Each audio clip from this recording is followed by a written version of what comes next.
Ah, we can all breathe a collective sigh of relief because the Steelers still do remember how to win football games.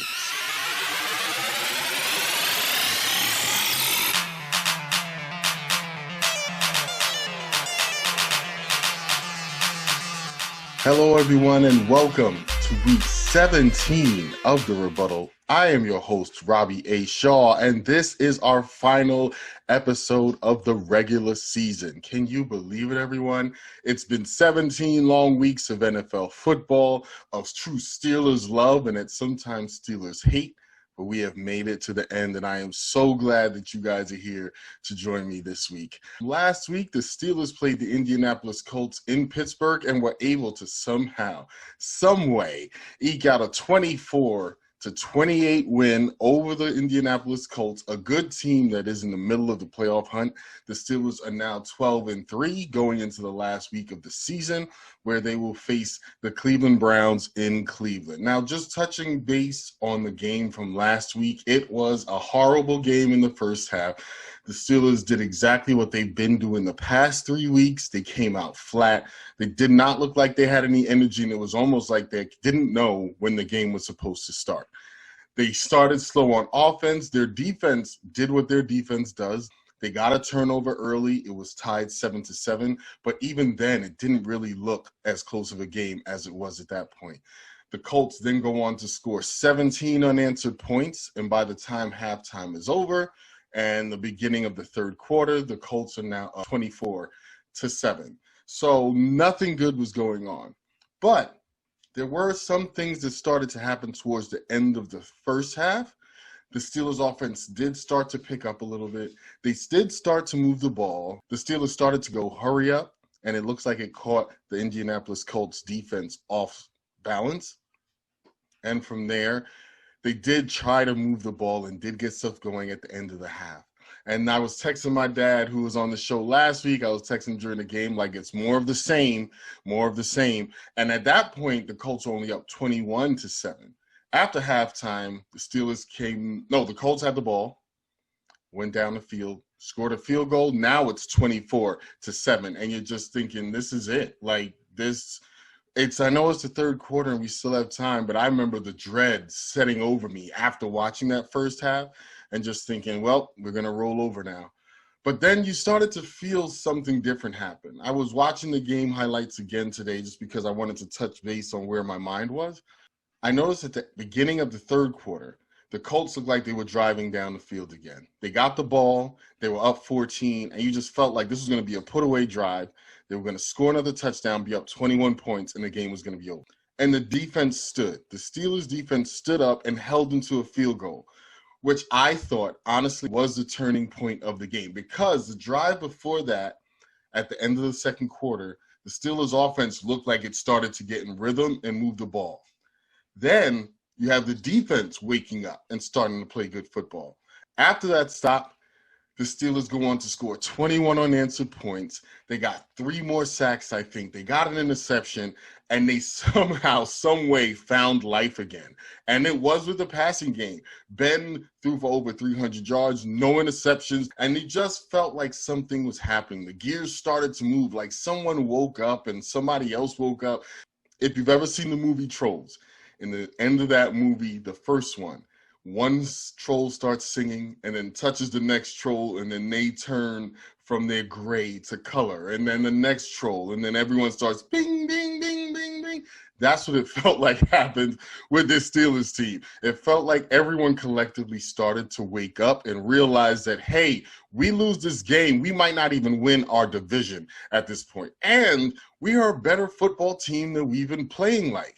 We have somehow, some way, been able to just forget who we were, and every week it's piled on. Sometimes by the fans, definitely by the media, people like me who want to see the Steelers do well, and when they don't do well, you're sitting there saying, what the heck is going on? It doesn't make any sense because this team is better than they're playing. But somehow, some way, they woke up. Somehow, some way, the gears started to move, and it looked like this offense with that defense that didn't give up any more points after that field goal at the beginning of the third quarter could somehow, some way, get something done in the playoffs. The other part I want to mention while I'm thinking about it is this is a Colts team that is trying to get into the playoffs. They already have 10 wins.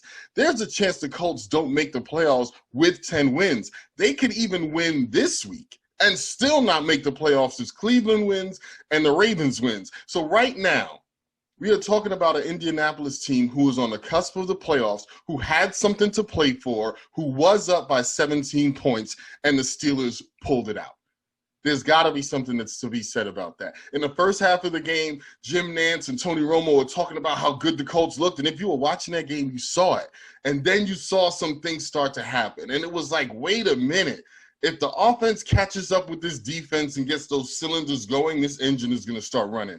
They get it going. The Steelers win the game 28-24, 5 sacks for that defense. TJ Watt, who forced a fumble in the first half, has 15 sacks on the season, which is more than the entire Tennessee Titans defense.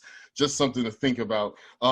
Mike Tomlin, his largest comeback as a coach, 17 points being down against a good team. For all the people who want to talk about all the other teams the Steelers have beat, this was a good team, and they beat this good team. We beat a lot of teams with 10 wins already. We beat the Browns. We beat the Ravens twice. We beat the Titans. We beat the Colts. If you want to talk about the Steelers and who we haven't beat, because we lost to the Bills and we lost to the Washington football team and we lost to the Bengals, please remember that we beat 4 10-win teams while we did that. We are now the AFC North champions. We are now, I believe, locked into our number 3 seed, but it doesn't really matter. I did read a few articles this week that a lot of the starters are going to rest, which is something that we all had wanted. Just needed this win to get us over the hump. We can rest a lot of our players and give them a chance to relax and get ready for the playoffs, because now we're hosting a game. So whoever we play next week, they're coming to Pittsburgh. We want to be ready for that. We want to play our best football. And we want, right now, it looks like we are playing much better football than we have been in the last 4 weeks. So very excited and extremely happy about that. Also, thank you to my dad who joined last week and was like, hey, I think they can pull it out, because everyone who watched knows I did not think so. I was looking at everything, and I'm like, the Colts are going to come in here, and they're going to lay the whoop down on us. But they didn't. They started to, but they didn't. We win the game, and now we're the AFC North champions. And that leads us to this week against the Cleveland Browns, which is going to be a very interesting week because, like I said, Mason Rudolph is starting. We're resting a lot of our starters that we can rest. We're hoping to get some players back. I heard some whispers that Robert Spillane might be back next week, but we really don't need this game. We've locked up where we are, but you still want to be playing good football going into the playoffs. I've heard that the Cleveland Browns have had some issues with COVID in their camp. They've had some issues with last week, all of their wide receivers were out, which led to them losing to the Jets. Then this week, they've had to close the facility 3 days in a row. I think the last thing I heard was that one of their coaches got COVID, so they shut down the facility again. So I'm hoping this is not a repeat of the Ravens situation where players got upset, said they didn't have enough time. The Steelers game got pushed back because now we're heading into the playoffs next week. So if the Steelers game gets pushed back this week, that means everybody else's game has to get pushed back. And then all those teams that weren't supposed to get a first round bye, because of how it is now with 6 teams getting the play in the first round and then only 1 team getting that bye, everybody would kind of get a bye, and then Kansas City would get 2 weeks off. So I don't know what's going to go on with that. I'm sure the NFL has some plan in the works, and they will get everything taken care of on their side. But that leads us to this week, a game I honestly don't care about. Like, I do want to beat the Browns just because I don't want the Browns to make the playoffs, because why would I want the Browns to make the playoffs? Just like I don't want the Ravens to make the playoffs, but I don't think there's anything we can do about that. So what do we need to do for this game? I'm hoping Mason Rudolph shows us something special, shows us that maybe he can be the quarterback of the future. Last year, he didn't seem to do as bad as everyone remembers. He had a few games. We did win 4 games, I believe, with him at the helm last year. He's not a horrible quarterback. He's a very good, let me not say very good. He's a game manager at best. He's not going to go and win you any games, but at the same time, hopefully if he doesn't turn the ball over, he doesn't lose you any games. So I would love to see our running game get going against this Cleveland Browns team, but I don't even know what team Cleveland is going to be fielding. I really don't know. It doesn't look like there's any issues with their defense, so their defense will still be there. Maybe it's their offense that's affected. I don't really know. I haven't heard everything, and I don't think the NFL is making a decision on whether or not to move that game or not. But You know, they could do another thing where they move it to Monday like they've done before. I don't know. But yeah, so right now we're just trying to figure out who we're going to be playing. The Browns do have something to play for. A win gets them into the playoffs. If the Browns lose, the Ravens win, and the Colts win, the Browns are out. So we have a chance to play spoiler, and we also have a chance to just beat up on the Browns, which is always fun. But I don't know. I'm kind of all over the place with this one because I honestly really don't care. We won our division. We're going to host one playoff game at home. We get to rest our starters, so I'm not really expecting us to go out and win this game because, again, none of us really care. We're doing it because we have to. The only motivation that I really see is us just beating the Browns to knock them out of the playoffs. But I also feel like this Browns team is going to be ready for that, and they're going to try their best to win.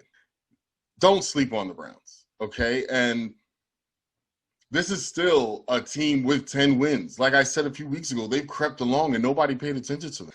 Then they have 10 wins.